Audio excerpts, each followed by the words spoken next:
50-some years of my life, I've spent almost every day with my dad. And he farmed a lot of land for other people. Every time he went by, if there was a house on it, he'd have to say, I farmed that one time. And he does the same thing.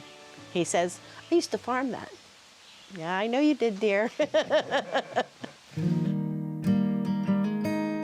The family farm was started in 1860. Then in 1920, it came to the Laudenslagers.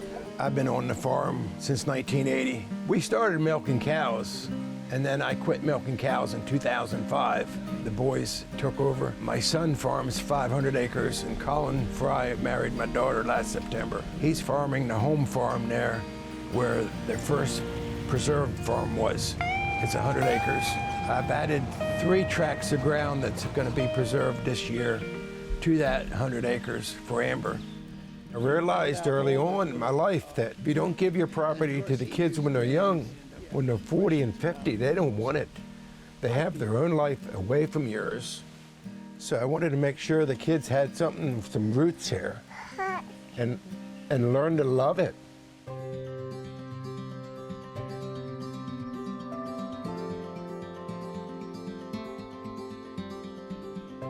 Without land preservation, I wouldn't own what I own. I'm not real keen on the government having their fingers involved in it.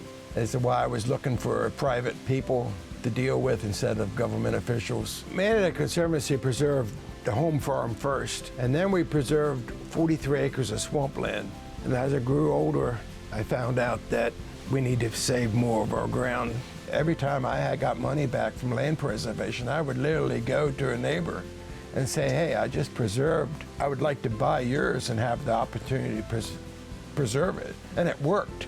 I think I have 19 different tracts, and most of them were added since 2006. So there's older people out there looking, they want it preserved. And I see too many farms that were given to the kids and they turn around and chop them all up right away and sell them just so they can have an easier life. And I don't think that's what the people that gave it to them intended them to do. If they truly want to see the land stay open land, I'd recommend anybody to preserve their ground. I spend every day in the woods, several hours a day, walking through it and enjoying it. It's nothing for me to see bear, deer, turkeys on a daily basis, a wide variety of plants and a wide variety of trees. It might only be sacred to me, but it is sacred ground. I wish I could stress to people the point of conservation. If you want them to enjoy it, the little guy, you got to preserve it.